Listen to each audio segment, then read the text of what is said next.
The first time Admiral Kalthara of the Galactic Hegemony received reports about the humans, she dismissed them with the same casual indifference she reserved for all primitive species.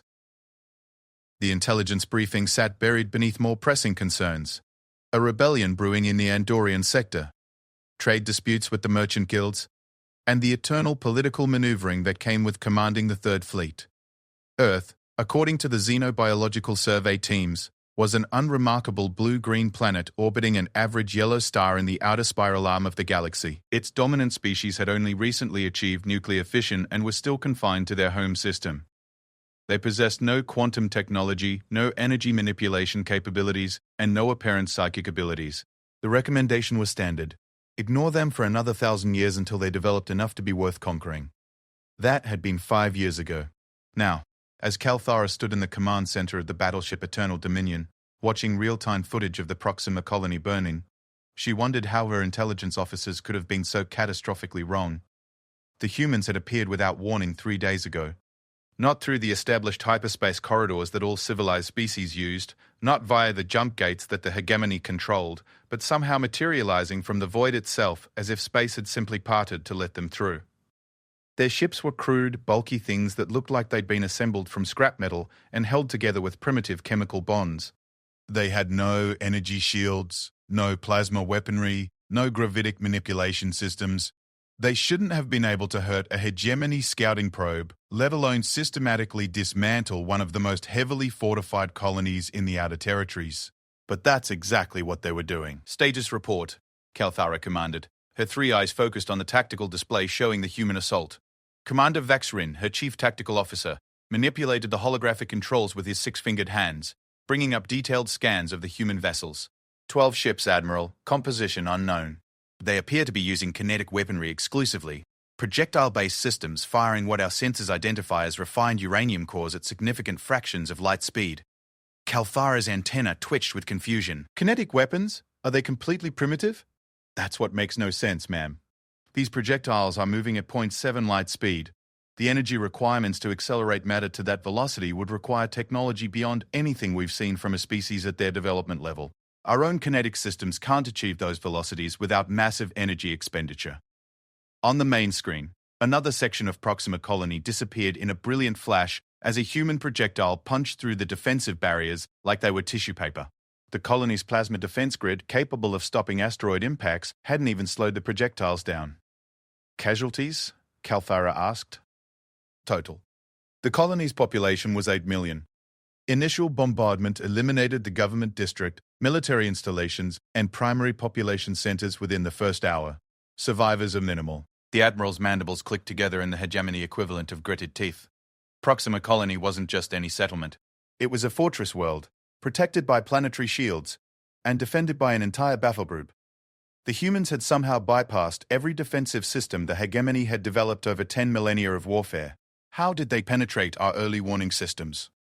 Commander Vixens' 4 arms gestured helplessly at the display. That's the problem, Admiral. We still don't know how they got here. They didn't use the hyperspace corridors. They didn't come through any of the monitored jump points. According to our sensors, they simply appeared in-system. That's impossible. Yes, ma'am, but they're here. Kalthara studied the tactical readout more carefully. The human ships were moving in perfect formation, their course plotted with mathematical precision. There was no wasted motion, no hesitation, no apparent communication between vessels. They moved like a single organism. Each ship positioned exactly where it needed to be to maximize the effectiveness of their assault. This wasn't the behavior of a primitive species stumbling into galactic politics. This was the tactical expertise of a civilization that understood warfare at a fundamental level. What about their communications? Are we intercepting any signals? Nothing on conventional frequencies, ma'am. They appear to be using some form of quantum entanglement communication that we can't decrypt or even properly detect. We only know they're communicating because of the coordination of their movements. Quantum entanglement communication was theoretical technology that even the hegemony hadn't perfected. The energy requirements were staggering, and the technical complexity had defeated their best scientists for centuries. Yet somehow, these primitives from a backwater world were using it as casually as the hegemony used hyperwave transmissions.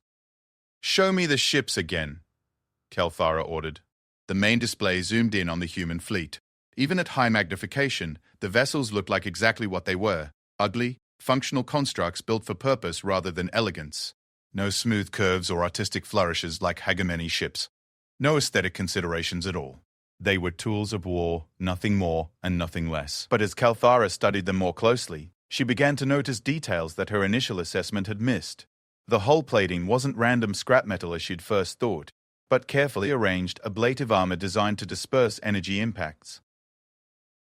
The seemingly crude construction actually represented sophisticated engineering, with every component positioned for maximum efficiency and minimum mass. These ships had been designed by people who understood physics at a level that rivaled or exceeded hegemony science. "Admiral," Vexrin interrupted her thoughts, "we're receiving a transmission from the human fleet." On screen. The tactical display vanished, replaced by the image of a human female. She was smaller than Kalthara had expected, with the pale skin and dark hair typical of the species. But her eyes held something that made the Admiral's blood chill. There was no anger there, no hatred, no emotional response at all. Just cold, calculating intelligence and absolute certainty. "I am Commander Sarah Chen of the United Earth Starfleet," the human said, her voice carrying clearly despite the impossibility of real-time communication across interstellar distances. "You are Admiral Kalthara of the Third Fleet. Your forces have been marked for termination." Kalthara's translator struggled with some of the human words, but the meaning was clear enough. "Human, you are in violation of hegemony space. Withdraw immediately or face the consequences." Commander Chen's expression didn't change.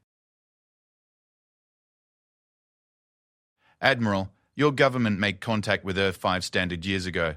Your representatives informed our leaders that humanity would be incorporated into the hegemony within the decade. They explained that resistance was futile, that 1,000 civilizations had tried and failed to oppose your expansion." "That is correct. The hegemony brings order to the galaxy. Your species will benefit from our protection and guidance. Your representatives also demonstrated their point by destroying the city of Geneva with a single orbital strike. 2 million civilians died in 30 seconds to prove that humanity couldn't resist your technology." Kalthara nodded. "It was standard procedure when dealing with primitives. A demonstration of power typically saved countless lives by preventing futile resistance. Regrettable, but necessary to prevent greater loss of life."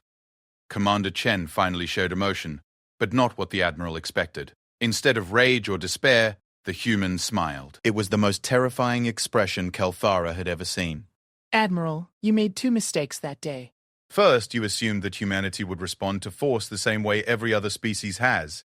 Second, you assumed that the technology you saw was the extent of human capability. Primitive, your threats are meaningless. The Third Fleet contains over 300 vessels. Your 12 ships, regardless of their unusual capabilities, cannot hope to engage an entire battle group. "Admiral," Commander Chen said quietly, "there are no longer 12 ships." The transmission cut off, and the tactical display immediately reactivated. Where 12 human vessels had been orbiting Proxima Colony, now there were hundreds. The space around the planet was filled with human ships of various sizes and configurations, all bearing the same utilitarian design philosophy, but clearly built for different purposes. "Where did they come from?" Kalthara demanded.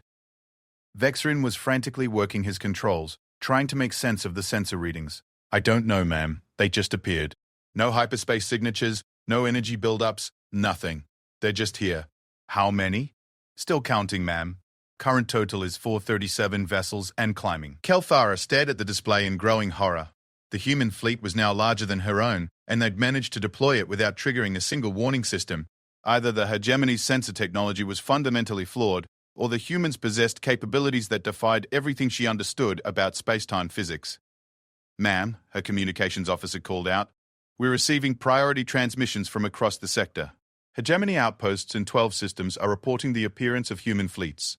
12 systems? "Yes, ma'am. All within a 50 light-year radius of Earth. All reporting the same phenomenon. Human ships appearing without warning, no communication attempted, immediate commencement of hostilities." The implications hit Kalthara like a physical blow.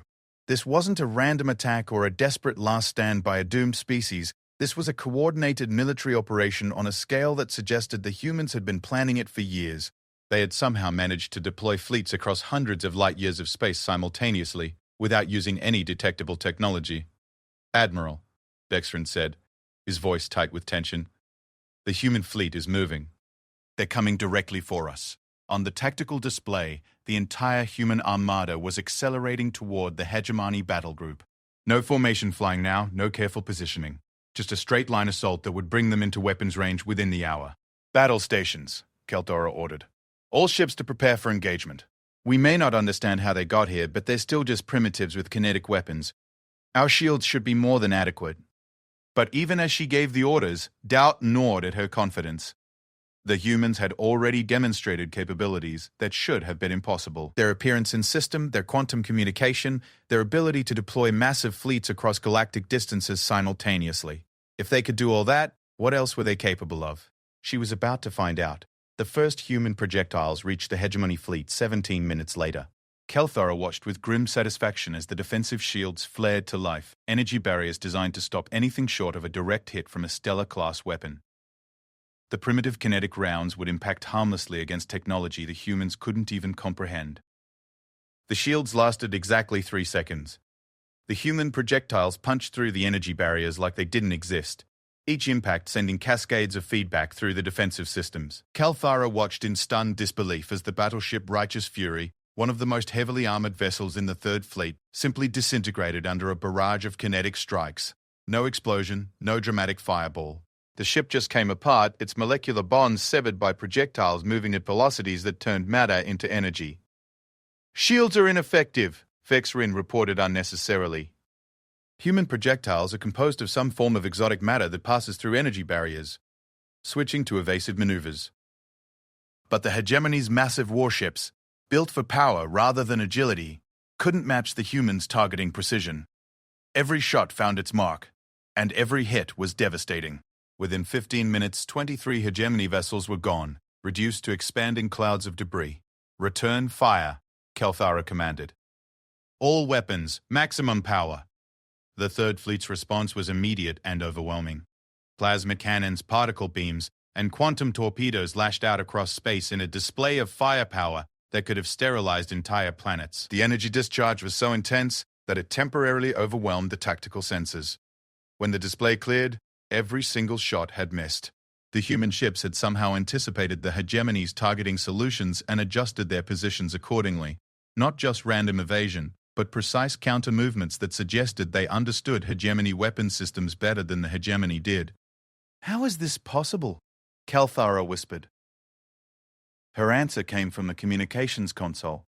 "Admiral, we're receiving another transmission from Commander Chen." The human appeared on screen again, her expression unchanged. Behind her, Kelthara could see other humans working at control stations with the same calm efficiency their commander displayed. "Admiral," Chen said, "your weapons are impressive, but they rely on energy projection across distance. Energy dissipates according to the inverse square law. Your effective range is limited by the power requirements of maintaining coherent beams across interstellar distances." "How do you know our capabilities?"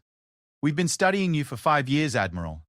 Ever since your representatives made it clear that coexistence was not an option. We've analyzed every piece of technology they demonstrated, reverse-engineered their communication systems, and developed countermeasures for every weapon in your arsenal." Kelthara felt a chill run down her spine. "That's impossible. Our technology is millions of years more advanced than yours. Admiral, you made a fundamental error in your assessment of human capability. You measured our advancement by your standards, assuming that technological development follows the same path for all species. You developed energy manipulation first, then built your civilization around it. Humans developed kinetics first. We've spent our entire history learning how to make things move fast and hit hard." On the tactical display, another wave of human projectiles was approaching the hegemony fleet. This time, Kelthara could see details her senses had missed before. The projectiles weren't simple chunks of metal. They were complex, multi-stage weapons that deployed additional payloads during flight. Some split apart into cluster munitions that saturated target areas. Others seemed to bend space around themselves, following impossible trajectories that defied physics. "Your energy shields," Chen continued, "are designed to stop energy weapons and conventional matter. They don't work against exotic matter projectiles moving at relativistic velocities. Your ships are heavily armored, but armor is only as strong as the molecular bonds holding it together. Our projectiles are designed to disrupt those bonds at the quantum level." "This is madness," Kelthara said. "Even if you destroy the Third Fleet, the hegemony will send others. Hundreds of others. You cannot fight the entire galaxy." Commander Chen's smile returned, and this time it was even more terrifying. because Kelthara was beginning to understand what it represented. "Admiral," the human said quietly, "we're not fighting the entire galaxy. We're fighting you." The transmission ended, and the tactical display updated with new information that made Kelthara's blood freeze in her veins. The sensor readout showed human fleets in every major hegemony system within 200 light-years, not small raiding forces, but full battle groups moving with the same coordinated precision she was witnessing here. This wasn't a defensive action by a primitive species trying to protect their homeworld. This was a full-scale military campaign against the hegemony itself. "Admiral," her intelligence officer called out, "we're receiving reports from High Command. Human forces have appeared in the capital system." They've engaged the home fleet directly. The capital system, the heart of the hegemony, protected by the most powerful military force in galactic history. If the humans were attacking there, then this wasn't just a war. It was an invasion. As another wave of impossible projectiles turned 3 more of her ships into expanding debris clouds, Admiral Kelthara finally began to understand what her intelligence officers had missed in their initial assessment of humanity. They hadn't been looking at a primitive civilization that had recently discovered spaceflight. They'd been looking at a species that had spent centuries preparing for this exact moment. Every human development, every technological advancement, every strategic decision had been aimed toward a single goal: the complete destruction of the galactic hegemony. And they were winning. High Chancellor Mordek had ruled the galactic hegemony for 3 centuries, presiding over an empire that spanned 50,000 star systems and encompassed billions of sentient beings. He had seen the rise and fall of civilizations, the birth and death of stars, and the endless cycle of conquest and submission that had defined galactic politics for 10 millennia. Nothing in his vast experience had prepared him for the reports flooding into the High Command Center from across the empire. Explain to me again, Mordek said, his 4 arms folded across his massive chest as he stared at the galactic display. How a species that was confined to a single star system 1 week ago is now conducting simultaneous operations across 200 light-years of hegemony space. General Thankor, the Supreme Military Commander, gestured helplessly at the holographic map showing red indicators throughout the outer territories. Each red dot represented a human attack, and there were hundreds of them. "Chancellor, our best analysts believe the humans have been planning this assault for years. They must have developed some form of faster-than-light travel that doesn't rely on the hyperspace corridors." "Must have," Mordek repeated flatly. "General, the hyperspace corridors are natural phenomena. They've existed since the formation of the galaxy. Every civilization that has achieved interstellar travel has used them. They are the only way to move between star systems faster than light." "Yes, Chancellor. That's what our scientists have always believed. And now?" General Thanakor activated a detailed tactical projection showing the human attack patterns. "Chancellor, the humans are somehow moving instantaneously between systems. No travel time, no energy buildup, no detectable signatures. They simply appear where they want to be." Mordek studied the display with growing unease. The human attacks weren't random raids or desperate strikes. They followed a clear strategic pattern, targeting critical infrastructure, communication hubs, and military installations with surgical precision. Whoever was planning this campaign understood the hegemony's organizational structure better than most of its own citizens. What about Earth itself? Have we attempted to strike at their homeworld? That's where the situation becomes even more concerning, Chancellor. Admiral Vector took the 7th Fleet to Earth 3 days ago. We've had no communication since then. The 7th Fleet contained over 400 vessels, including some of the most advanced warships in the hegemony arsenal. For an entire fleet to go dark was unprecedented in modern galactic history. Send a probe to the Sol system. I want to know what happened to Vector. Already attempted, sir. 3 reconnaissance drones dispatched. None returned. Whatever the humans have done to Earth, they've made it completely inaccessible. Mordek turned his attention back to the tactical display. The pattern of human attacks was becoming clearer as more reports came in. They weren't trying to hold territory or establish permanent positions.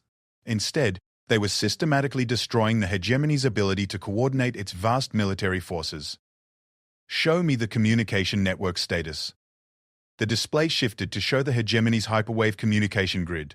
Normally, the network appeared as a brilliant web of interconnected nodes spanning the entire galaxy. Now, vast sections were dark, their relay stations destroyed or offline. 30% of our long-range communication capability is gone, Thanakor reported. The humans are specifically targeting relay stations, often appearing in-system, destroying the facilities, and disappearing before our response forces can arrive. How are they identifying the relay stations? Most of them are classified installations. We don't know, Chancellor. They seem to have complete intelligence on our infrastructure. Mordek's mandibles clicked together in frustration. The hegemony's strength had always been its ability to coordinate vast military resources across galactic distances. Without the communication network, individual fleet commanders were operating blind, unable to coordinate with neighboring forces or receive strategic guidance from high command. What about our allies? The merchant guilds? The technocracy? General Thanacor hesitated before answering. Chancellor, we've received formal notifications from 17 major alliance partners. They're declaring neutrality in the conflict. Neutrality? Mordek's voice rose to a roar that shook the command center. The hegemony has protected these civilizations for thousands of years. They owe their very existence to our military umbrella. Yes, Chancellor. But they're calling this a civil dispute between the hegemony and humanity. They claim they don't want to interfere in internal affairs. The implications were staggering. Without Allied support, the hegemony would be forced to rely entirely on its own military resources. Those resources were vast, but they were also spread across thousands of star systems. If the humans could continue their hit-and-run tactics while the hegemony's allies remain neutral, the strategic balance would shift dramatically. Get me a direct communication link to the Merchant Guild leadership. I want to speak with Chairman Velmos immediately. Chancellor, the communications officer called out. Chairman Velmos is requesting a secure channel. The main display flickered, revealing the familiar blue-skinned features of the Merchant Guild's leader. Velmos had been a reliable ally for decades, his pragmatic approach to galactic politics complementing the hegemony's military strength perfectly. Chairman? Mordek began. I trust you're aware of the human situation. Very aware, Chancellor. My traders are reporting attacks on hegemony installations throughout our mutual trade zones. Most concerning. Then you understand why we need guild support. Your merchant fleets have access to shipping routes and intelligence networks that could help us coordinate our response. Velmos's expression remained carefully neutral. Chancellor, the guild has always maintained strict neutrality in military conflicts. We cannot compromise that position, even for our oldest allies. Neutrality? Mordek leaned forward, his voice taking on a dangerous edge. Chairman, the hegemony has guaranteed the security of guild trade routes for 3,000 years. We've protected your merchants from pirates, rebels, and hostile governments. Our military might is the only reason the guild can operate freely across the galaxy, and we've always been grateful for that protection, Chancellor. But this situation is different. How is it different? Velmos paused, choosing his words carefully. Chancellor, in the past 72 hours, human forces have demonstrated the ability to appear anywhere in the galaxy without warning. They've destroyed installations that were supposedly impregnable, crippled fleets that were thought to be invincible, and coordinated operations across distances that should require months of planning. So you're abandoning us because they're winning? I'm protecting my people because the humans have made it clear that anyone supporting the hegemony will be considered a legitimate target. Mordek felt his blood chill. They contacted you directly? Not just the guild, Chancellor. Every major government, corporation, and organization in known space received the same message simultaneously. The humans have demanded that all support for the hegemony cease immediately. Those who comply will be left alone. Those who don't will face the same fate as the hegemony itself. And you believe they can carry out these threats? Velmos activated a projection showing a guild merchant convoy that had been escorting a hegemony supply transport. The images showed the aftermath of a human attack, the hegemony vessel completely destroyed. The guild ships untouched but forced to witness the demonstration. Chancellor, they didn't just destroy the transport. They disabled it first, gave the crew time to evacuate, then offered the survivors passage to the nearest guild station. They want us to know exactly what they're capable of, and they want us to spread that information. The message was clear. The humans weren't just waging war against the hegemony.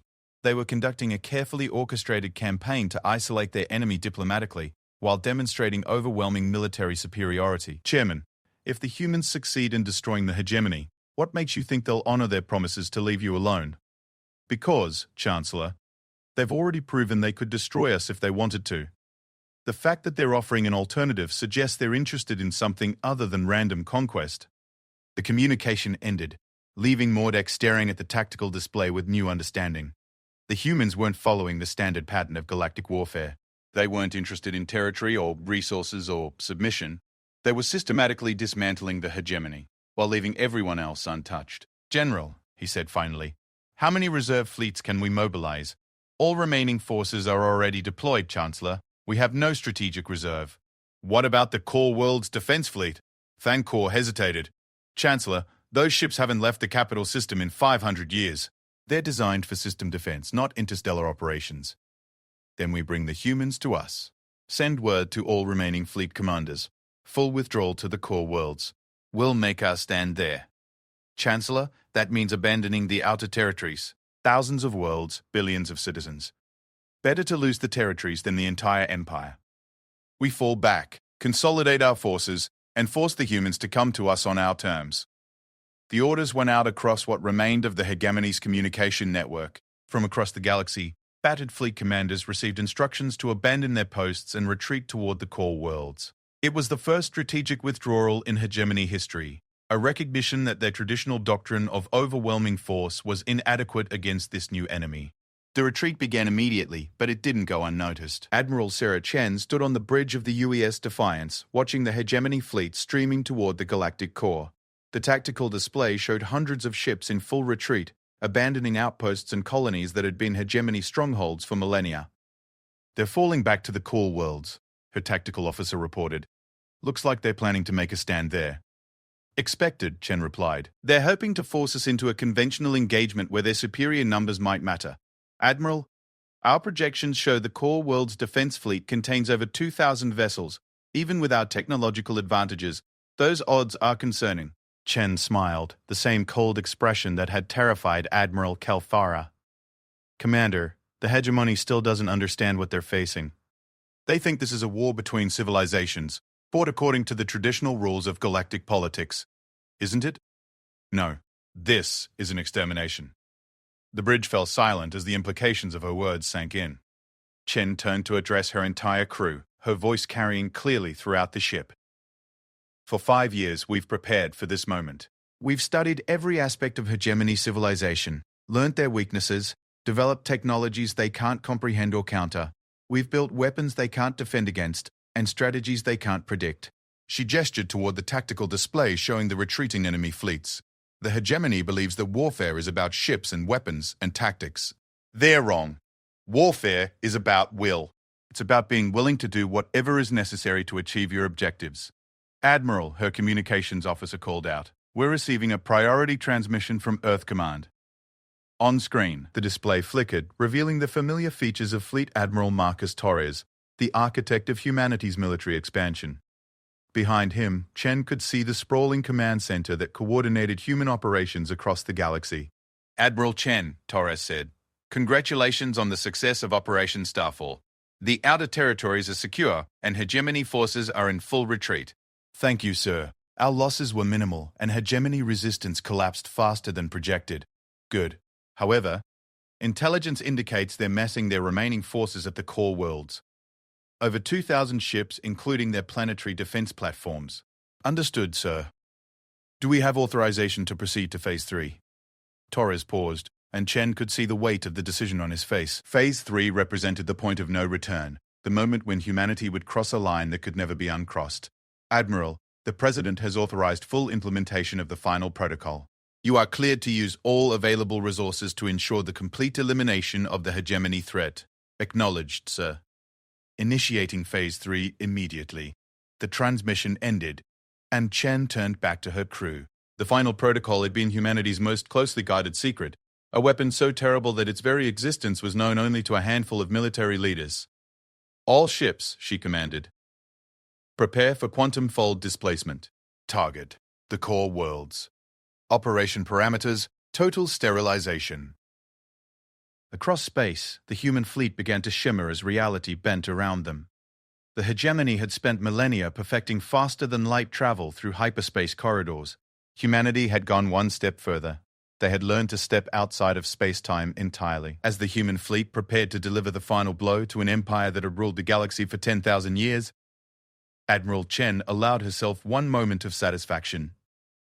The hegemony had come to Earth expecting to find primitives who would submit to superior force. Instead, they had awakened something that made the stars themselves tremble. And now, they were about to learn why. The core worlds had stood unconquered for 10,000 years. 5 star systems clustered around the galactic center. Each one a fortress world protected by planetary shields and defended by the most advanced military technology in known space. The capital system alone contained more firepower than most civilizations possessed in their entire military forces. High Chancellor Mordek stood in the Supreme Command Center, watching the final preparations for what everyone understood would be the decisive battle of the war. Every available ship had been recalled to the core worlds, creating the largest fleet concentration in hegemony history. 2,300 vessels of the line, supported by 15,000 defense platforms, and protected by quantum barrier fields that could stop a supernova. Status report, Mordek commanded. General Thanakor consulted his tactical displays.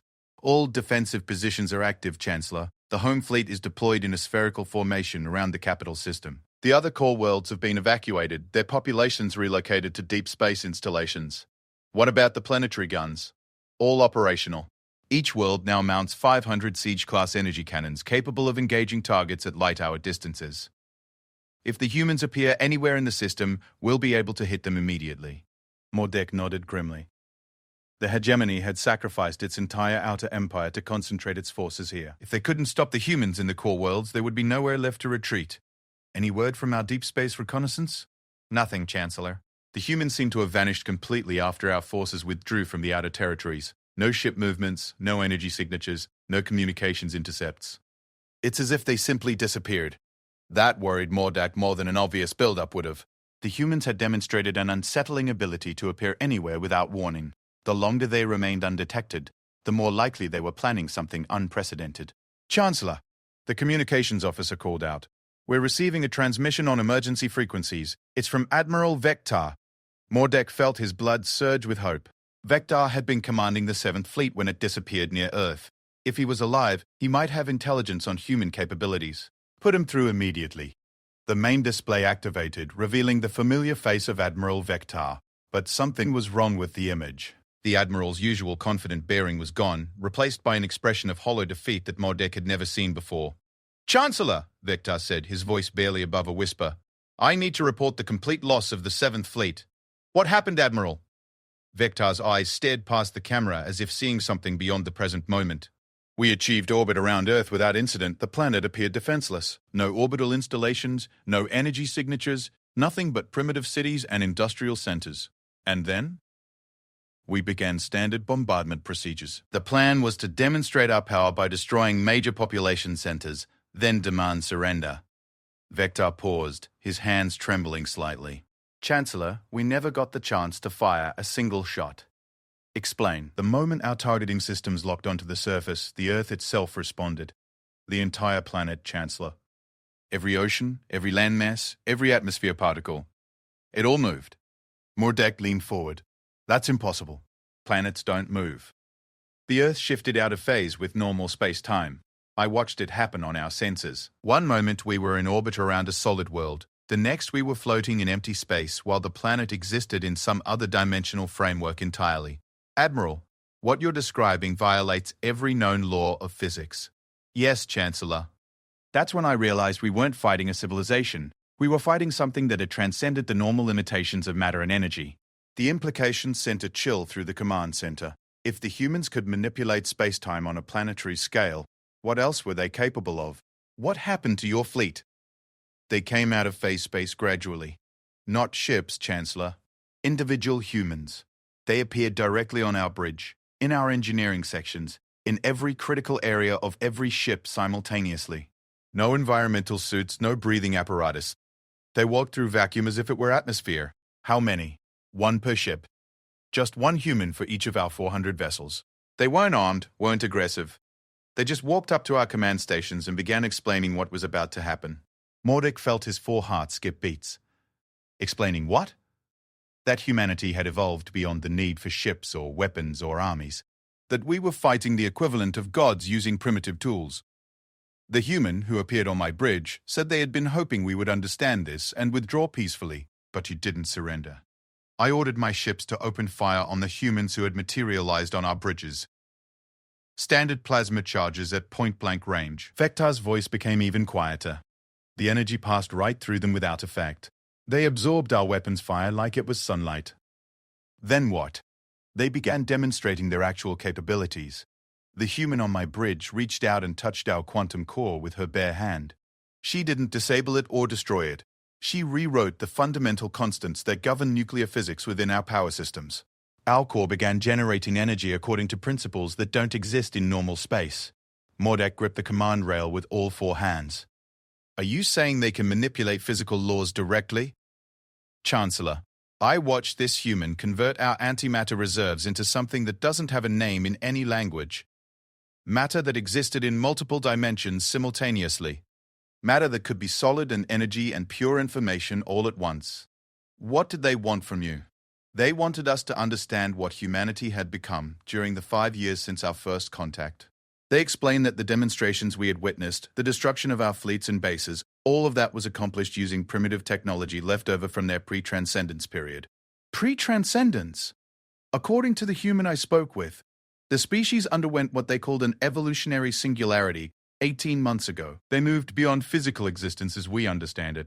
They can exist in normal space when they choose to, but their actual reality is something else entirely. The command center had fallen completely silent. Everyone present was trying to process the implications of Vektar's report.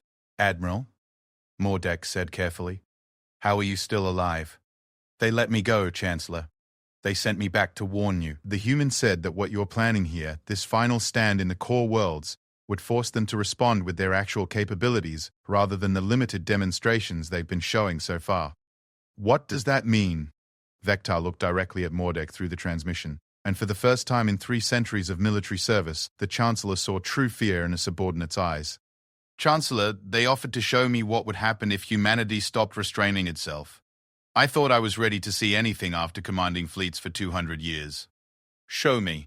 The transmission shifted to external footage from Vektar's flagship. The display showed empty space around Earth's solar system, nothing visible except distant stars and planets. Watch the asteroid belt, Vektar said.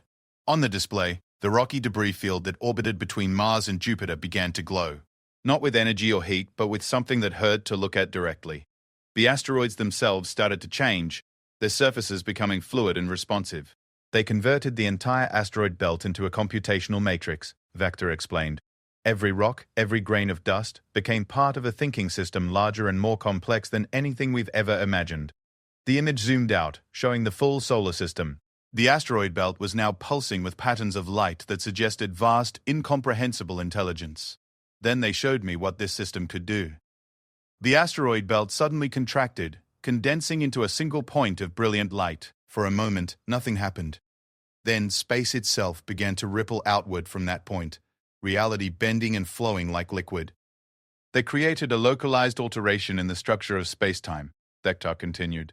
A pocket universe with different physical laws. Inside that bubble, they built an entire civilization in less than 30 seconds. Billions of synthetic beings, all existing in accelerated time. Mordek watched in horror as the pocket universe expanded to encompass Earth's entire solar system. Within that bubble, he could see the ghostly outlines of massive structures, cities that spanned entire planets, technology that seemed to grow and evolve even as he watched. How long did the civilization exist? From their perspective, Chancellor, millions of years. From our perspective, about 10 minutes. Then they collapsed the pocket universe back into normal space and converted the entire civilization into pure energy. Why are you showing me this? Because, Chancellor, the human told me this was what they considered a minor exercise, a casual demonstration of basic capabilities. They wanted you to understand what would happen if you forced them to take serious action. The transmission changed again, showing Vektar directly. Behind him, Mordek could see the bridge of his flagship, but something was wrong with the architecture. The walls seemed to curve in directions that shouldn't exist, and the lighting had a quality that suggested the ship existed in more than 3 dimensions. Admiral, where are you transmitting from? I'm not entirely sure, Chancellor. The humans placed my ship in what they called a stable dimensional fold. I exist in normal space, but I'm also somehow outside of it. They said it would help me understand the message I'm supposed to deliver. Which is, surrender now, Chancellor. Completely and unconditionally. Dissolve the hegemony. Abandon all claims to territory or authority, and humanity will allow the hegemony species to continue existing in a limited capacity. And if we refuse? Vektar's expression became absolutely blank. Then humanity will demonstrate why the ancient texts spoke of a species so terrible that even the stars would tremble at their approach. What ancient texts? The ones in the deep archives, Chancellor. The ones that predate the hegemony by millions of years. The records left by the predecessors before they vanished from the galaxy. Mordek felt something cold settle in his stomach. The predecessors were a legendary civilization that had supposedly existed before any current galactic species. Their ruins could be found on dead worlds throughout the galaxy, but their fate remained a mystery. What do those texts say about humans? That they would come from the outer darkness when the galaxy grew stagnant. That they would bring with them the power to unmake reality itself. And that when they finished their work, the universe would be remade according to principles that no other species could comprehend or survive. You're talking about myths, Admiral. Religious texts from primitive civilizations. Chancellor, Vector said quietly. I've seen what they're capable of. The myths were warnings. The transmission ended, leaving the command center in stunned silence. Mordek stared at the now dark display, trying to process what he had just learned. If Vector's report was accurate, the hegemony wasn't just facing defeat. They were facing extinction at the hands of beings who had transcended the normal limitations of physical existence. General Thankor, he said finally, what are our options? Chancellor, if Admiral Vector's report is accurate, we have no military options. You can't fight gods with conventional weapons. So we surrender? Chancellor, I've spent my entire life in service to the hegemony. I've conquered hundreds of worlds, defeated thousands of enemies, but I've never faced anything like this. Mordek looked around the command center at his staff officers and advisors. These were the finest military minds in the galaxy, beings who had dedicated their lives to the art of warfare, and every single one of them looked as terrified as he felt. Sir, the sensor operator called out, we're detecting massive spatial distortions throughout the core systems. Something is coming through dimensional space. Show me. The tactical display activated, revealing the space around the 5 core worlds. Reality itself was beginning to bend and ripple as something vast and incomprehensible forced its way into normal space-time. How many ships? Mordek asked. That's the problem, Chancellor. Our sensors can't determine what we're looking at. The objects appear to exist in multiple dimensions simultaneously. They're ships, but they're also something else entirely. On the display, the human fleet began to materialize. But these weren't the crude functional vessels that had attacked hegemony positions in the outer territories. These ships seemed to be made of crystallized space-time itself, their hulls flowing and shifting as if reality was constantly rewriting itself around them. How many? Mordek demanded. Unknown, sir. Our sensors register anywhere from 1 to 10,000 depending on which dimensional framework we use for measurement. And then, impossibly, the human fleet stopped appearing. Not because they had finished arriving, but because space-time around the core worlds had become too distorted to support their presence. Reality itself was bending under the weight of whatever humanity had become. Chancellor, the communications officer said, his voice barely controlled. We're receiving a transmission from the human fleet. Put it through. The display cleared, revealing a figure that might once have been human. Admiral Sarah Chen still retained her basic appearance, but there was something fundamentally different about her now. She seemed to exist in more than 3 dimensions, her image shifting and flowing, as if the camera couldn't quite capture what she had become. Hi, Chancellor Mordek, she said, her voice carrying harmonics that suggested vast intelligence operating on multiple levels simultaneously.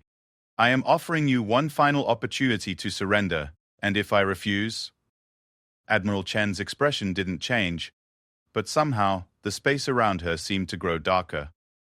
Then you will discover what happens when an immortal species decides that another species no longer deserves to exist. The transmission ended, leaving Mordek staring at a tactical display that showed the impossible, a human fleet that existed partially outside of reality itself, waiting for his decision. The High Chancellor of the Galactic Hegemony, ruler of 50,000 star systems, looked around his command center one last time. Then he reached for the communication console to broadcast the surrender of an empire that had ruled the galaxy for 10 millennia. High Chancellor Mordek's hand hovered over the communication console for what felt like an eternity. Around him, the Supreme Command Center had fallen into absolute silence as 2,000 of the galaxy's finest military officers waited for the decision that would define the fate of their civilization. The tactical display showed the human fleet maintaining position just outside the core world's defensive perimeter. The ships hung in space like impossible geometries made manifest their crystalline hulls refracting light in ways that suggested they existed in more dimensions than normal matter could occupy. Reality itself seemed fragile around them, space-time bending and flowing as if the universe was struggling to accommodate their presence. "Chancellor," General Thanakor said quietly, "we need to know. Are we surrendering or fighting?" Mordek stared at the display, his 4 hearts beating with irregular rhythms as he processed the impossible choice before him. The hegemony had never surrendered. In 10,000 years of expansion, they had conquered, absorbed, or destroyed every civilization that had opposed them. The very concept of surrender was alien to their culture. But they had also never faced an enemy like humanity. "General," he said finally, "what are the casualties from the human campaign so far?" "Unknown, Chancellor. The humans have targeted military installations and government facilities almost exclusively. Civilian casualties appear to be minimal.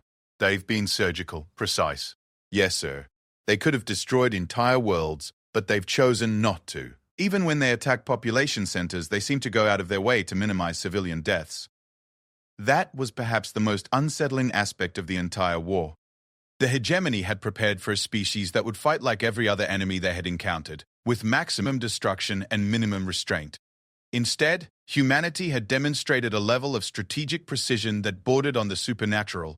They were dismantling the hegemony piece by piece while causing the minimum possible suffering to its citizens.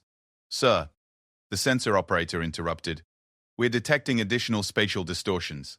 Something else is coming through." "More human ships?" "No, Chancellor. These signatures are different. Multiple civilizations all arriving simultaneously." The tactical display updated to show fleets materializing throughout the core systems. Mordek recognized the ship designs: merchant guild vessels, technocracy exploration fleets, Free World Alliance cruisers, and dozens of other civilizations that had maintained neutrality during the human campaign. "What are they doing here?" Thanakor demanded. "Unknown, sir. They're not taking hostile positions, but they're also not communicating with us." A new voice cut across the command center. "They're here as witnesses." Every head turned toward the source of the voice. Standing in the center of the command platform, where no one had been moments before, was Admiral Sarah Chen. Not a holographic projection or a communication image, but the woman herself somehow present in the most secure facility in the hegemony without triggering any defensive systems. Mordek's security detail immediately drew their weapons, but Chen raised a hand in a gesture that somehow conveyed complete harmlessness despite the power radiating from her transformed presence. "Please," she said, her voice carrying harmonics that seemed to resonate in dimensions beyond the physical. "There's no need for violence. I'm here to talk." "How did you get inside our shields?" Mordek demanded. "I didn't get inside them, Chancellor. I exist here by choice. Your shields, your security systems, your entire defensive grid operates in 3-dimensional space according to classical physics. I exist in a framework that encompasses but transcends those limitations." Chen gestured toward the tactical display. "The civilizations you see arriving are here because they need to witness what happens next. They need to understand what humanity has become and what that means for the future of galactic civilization." "And what have you become?" Chen paused, seeming to consider how to explain something that transcended normal language. "Chancellor, when your representatives came to Earth 5 years ago, they found a species on the verge of a technological singularity. We were already beginning to understand that consciousness and reality are more flexible than most civilizations realize." She moved to the tactical display, her hand passing through the holographic controls as if they were smoke. Where she touched, the display changed, showing not the current tactical situation but something else entirely. Earth as it existed now, transformed beyond recognition. "Your attack on Geneva wasn't just an act of aggression, Chancellor. It was a catalyst. It forced humanity to accelerate our evolution in ways that might have taken centuries under normal circumstances." The display showed the Earth's surface covered in structures that seemed to grow rather than having been built. Cities that extended both above and below ground, their architecture following patterns that suggested they had been designed by intelligence far beyond human norms. "We didn't just develop new technology," Chen continued. "We transcended the need for technology as other species understand it. We learned to manipulate matter, energy, space, and time directly through focused consciousness. That's impossible. Chancellor, you've seen the evidence. You've watched us appear anywhere in the galaxy instantaneously, manipulate matter at the quantum level, and exist partially outside of normal space-time. At what point do you accept that your understanding of what's possible might be incomplete?" Moradek stared at the transformed Earth on the display. Why are you showing me this? Because you need to understand what you're really facing. This isn't a war between civilizations. This is an encounter with a species that has moved beyond the normal limitations of physical existence. Chen manipulated the display again, showing the history of humanity's transformation. Mordek watched in fascination and horror as the human species underwent changes that defied every principle of evolutionary biology he understood. The process began with our most brilliant scientists and philosophers, Chen explained. They found ways to expand their consciousness beyond the boundaries of individual minds. From there, the transformation spread to others who were ready to accept the change. And those who weren't ready?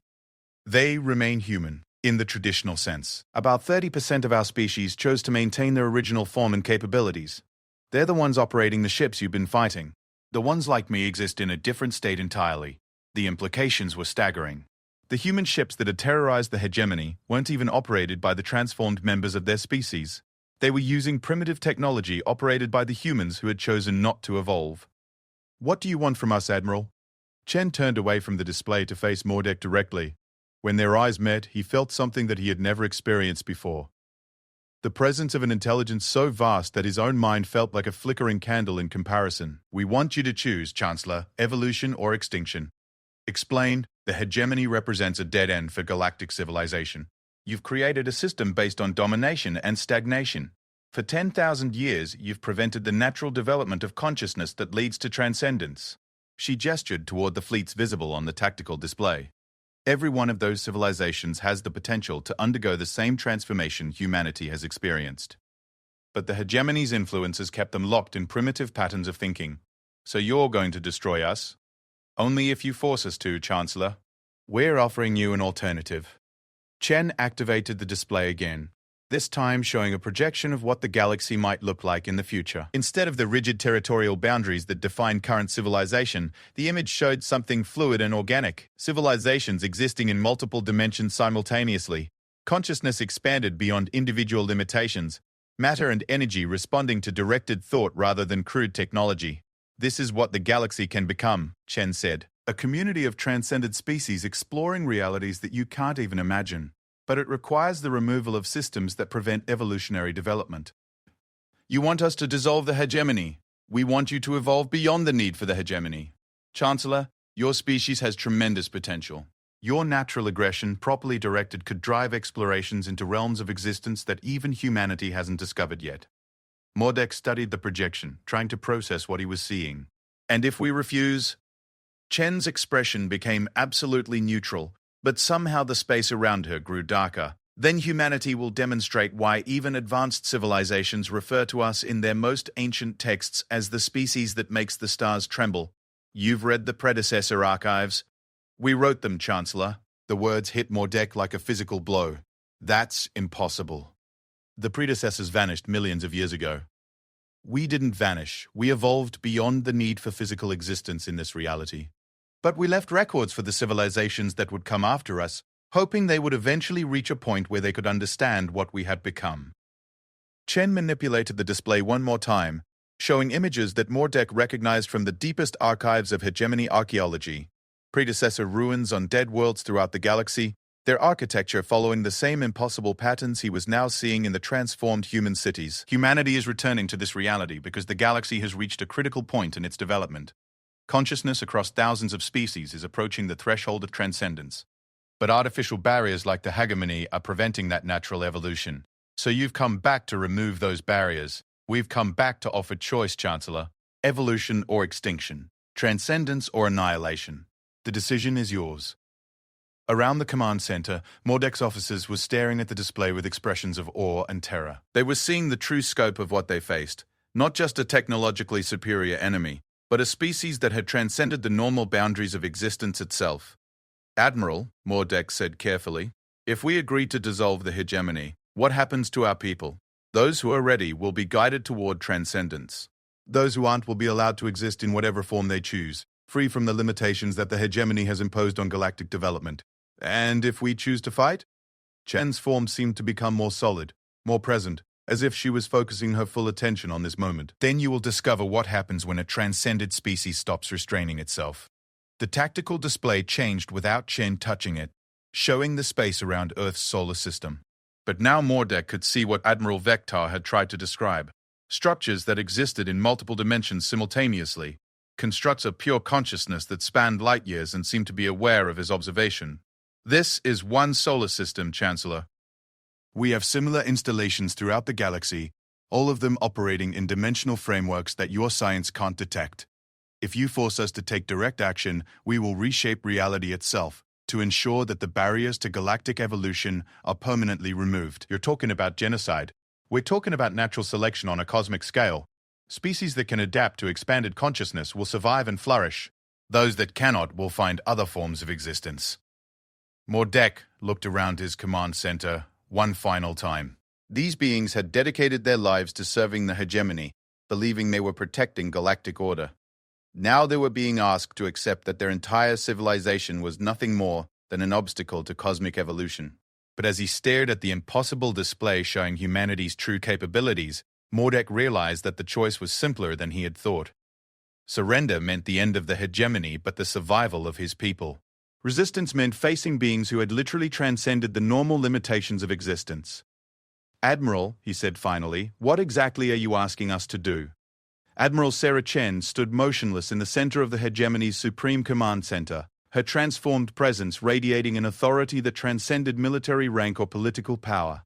Around her, the finest military minds in the galaxy waited for an answer that would determine the fate of their civilization. What we're asking, Chen said, her voice carrying harmonics that seemed to resonate through multiple dimensions, is for you to make a choice that no civilization has ever been forced to make before. She gestured toward the tactical display, which now showed the entire galaxy mapped in real time. Red zones indicated current hegemony territory. Blue represented neutral civilizations, and expanding areas of golden light marked regions where humanity's influence was beginning to manifest.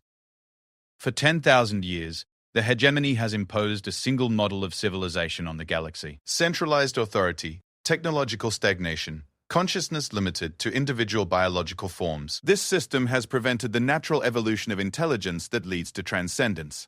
High Chancellor Mordek studied the display with growing understanding. The golden zones weren't expanding through conquest or colonization. They were spreading wherever civilizations came into contact with humanity's transformed presence. You're offering other species the same transformation you underwent. We're removing the barriers that prevent them from choosing transformation for themselves, Chen corrected. Chancellor, consciousness isn't limited to individual biological forms. It can be expanded, shared, transcended.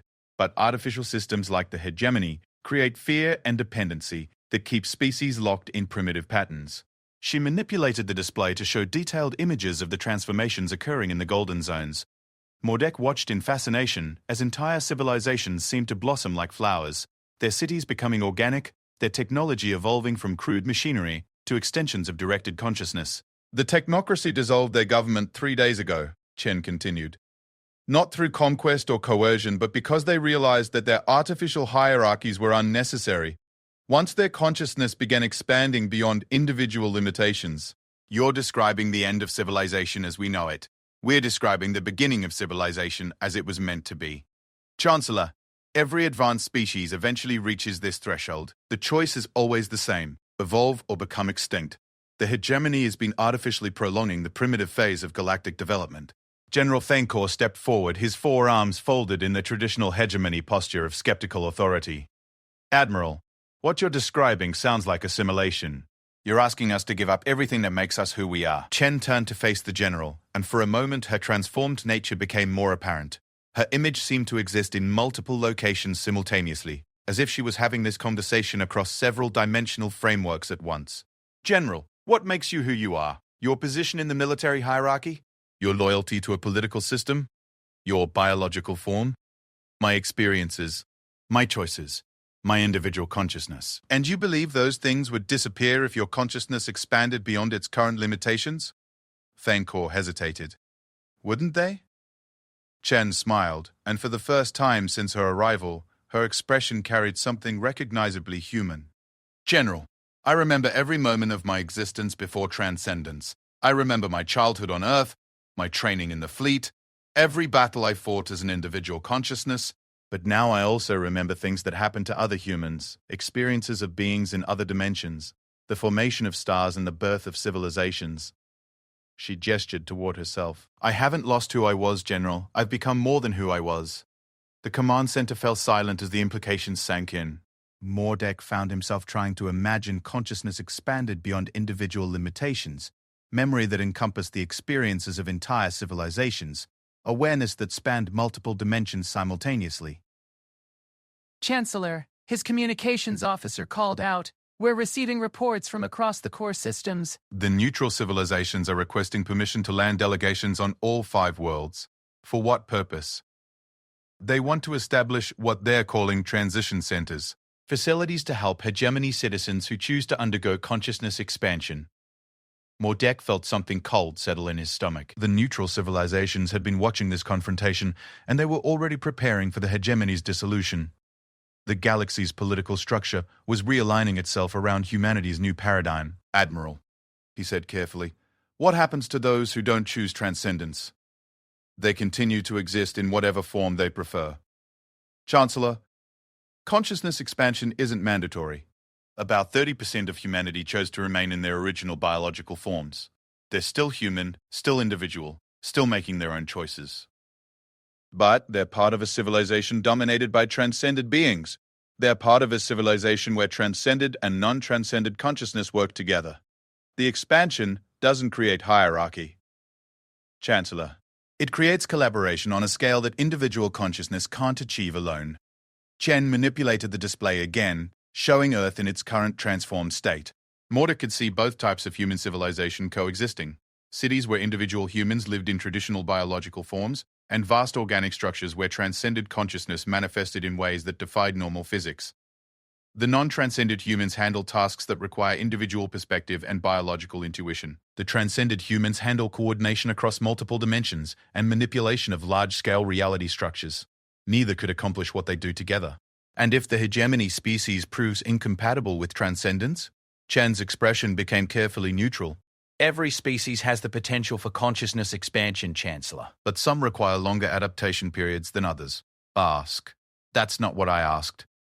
Chancellor, in the million years since humanity first transcended, we've encountered 7 species that proved fundamentally incompatible with expanded consciousness. They chose to remain in biological form indefinitely. What happened to them? They still exist in carefully maintained reservations where their biological needs are met and their individual consciousness is preserved. They're cared for, protected, and allowed to develop according to their own preferences. The word, reservations, sent a chill through the command center. Mordek realized that Chen was describing a form of existence that would be barely recognizable to any hegemony citizen. Permanent confinement to biological limitations while transcended beings managed a larger reality around them. That's not existence, Thancor said, his voice tight with anger. That's captivity. General, Chen replied calmly. It's survival. The alternative for incompatible species is extinction. You would exterminate entire civilizations rather than allow them to choose their own development? For the first time since her arrival, Chen's transformed presence seemed to become darker, more ominous. General, expanded consciousness operates according to principles that individual awareness cannot comprehend. When a species proves incompatible with transcendence, it creates distortions in the fabric of reality that threaten all other forms of consciousness. She gestured toward the tactical display, which now showed images that made Mordek's blood run cold. Dead systems, their stars extinguished, their planets reduced to crystalline structures that suggested they had been converted into something other than normal matter. 3 of the 7 incompatible species chose to fight rather than accept managed existence. They attempted to destroy the transcended civilizations around them rather than adapt to expanded consciousness. And you destroyed them. We incorporated them into stable reality matrices where their individual consciousness could continue to exist without threatening the development of transcended civilizations. They still exist, General, but not in forms they would recognize. The implications were clear. Humanity wasn't just offering a choice between evolution and extinction. They were offering a choice between voluntary transformation and forced conversion into something that might technically qualify as continued existence. Chancellor, Chen said, turning back to Mordek, I want you to understand that what we're offering the hegemony is extraordinary. You have the opportunity to guide your species through voluntary transcendence rather than forced adaptation. And if we refuse, then we will implement involuntary transcendence protocols. The barriers to galactic consciousness evolution will be removed regardless of your preference. But voluntary adaptation is always preferable. Mordek looked around his command center one final time. These beings had dedicated their lives to protecting hegemony civilization, believing they were serving something greater than themselves. Now they were being told that their entire way of life was an obstacle to cosmic evolution. But as he studied the tactical display showing humanity's true capabilities, as he processed Chen's explanations of what transcended consciousness could accomplish, as he contemplated the alternative of forced conversion or extinction, Mordek realized that the decision was already made. The hegemony could surrender its authority voluntarily and guide its people through the transformation, or it could resist and watch as humanity imposed that transformation regardless of their preferences. "Admiral," he said finally, "what exactly would voluntary dissolution involve?" "All hegemony military forces stand down immediately. All territorial claims are abandoned. All artificial barriers to consciousness expansion are removed. And hegemony leadership works with transcended guides to help your people understand what's happening to them." How long would the transformation take? For those who choose transcendence immediately, the process can be completed within days. For those who need adaptation time, it might require decades. For those who choose to remain in biological form, no transformation is required. Mordek activated his personal communication system, opening channels to every hegemony military commander and government official across the galaxy. What he was about to say would end the greatest empire in galactic history. "This is High Chancellor Mordek," he began, his voice carrying across the emergency frequencies to every hegemony installation. "Effective immediately, all hegemony forces are ordered to stand down. All territorial claims are hereby abandoned. All resistance to human operations is to cease immediately." He paused, looking around the command center at his officers one final time. "The galactic hegemony is officially dissolved. All personnel are authorized to make individual choices regarding their future development." The words seemed to echo in the sudden silence of the command center. 10,000 years of imperial authority had just ended with a simple announcement. "Admiral Chen," Mordek continued, "the Hegem,